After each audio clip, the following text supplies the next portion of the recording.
Today is a glorious day because things just got more organized in Microsoft Teams. Accessing your Teams and chats can all be done from a single location in the Chats tab now, putting conversation and collaboration all in one place.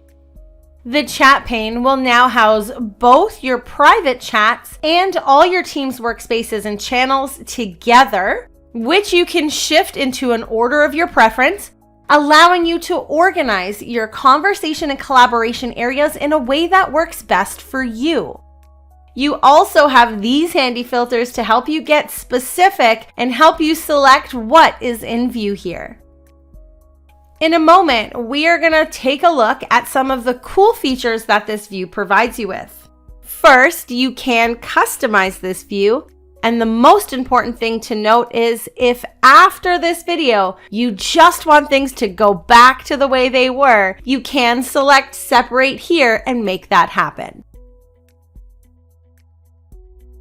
Some other customization options in this new view include the option to show message previews and timestamps on received content, and manage what remains in view by choosing what collaborative channels are hidden. Or you can toggle on and off the ability to automatically hide channels that you haven't interacted with recently, so the most relevant conversations and collaboration areas will always remain in view. You can manage how your chats appears as either the typical comfy chat that you're used to, or select a compact chat where all messages appear in a list down the left-hand side.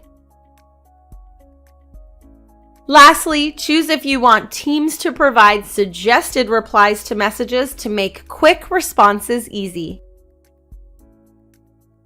When it comes to customization, it's important to remember that you can move any important chats and any commonly accessed channels into the Favorites section. Wherever you're communicating or collaborating the most, secure those locations here and then drag them into any order of your choosing, providing quick access to these really important areas. I mean, I always love a good treasure hunt, but not in the middle of my workday. So this combined view with the ability to make favorites ensures I can quickly find and jump into those important conversations and access important collaboration items from one centralized location. Now let's explore some new tools and features this change is bringing to us. From the new message dropdown, you can see the option to create new chat messages. And as always, this is a one-to-one chat or group chat, and you can create one just by typing the names of your internal colleagues or email addresses of your external colleagues to get that chat going. But in this new view, from here, you can also type the name of a team to begin a conversation post in its main channel.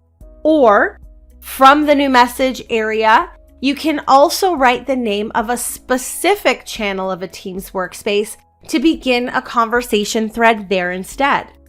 I love this feature because that means there's less clicking around. If you have ever been in one of my application training sessions, or if you have been a part of an adoption engagement with me, you will know I hate clicking around, and I always say the less clicks, the better. So this new feature really helps to streamline that process.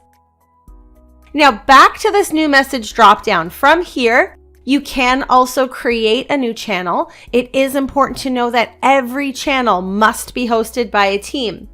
So if needed, you can come back to the new message dropdown to create a new team from here as well, if you don't have an existing one for your channel to live within.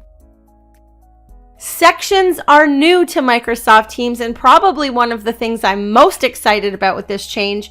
They allow you to group together your chats and important channels from those workspaces for even more organizational goodness.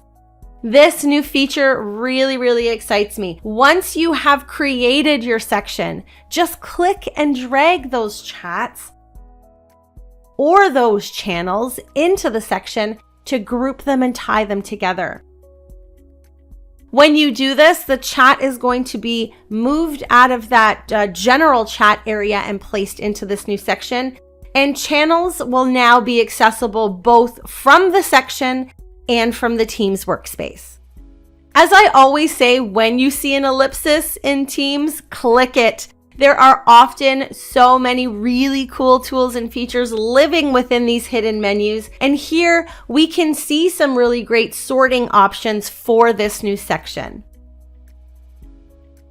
Now, as you can see, when you click an ellipsis beside Teams and Channels, you can also customize how these are going to appear for you in this new view by updating the list option.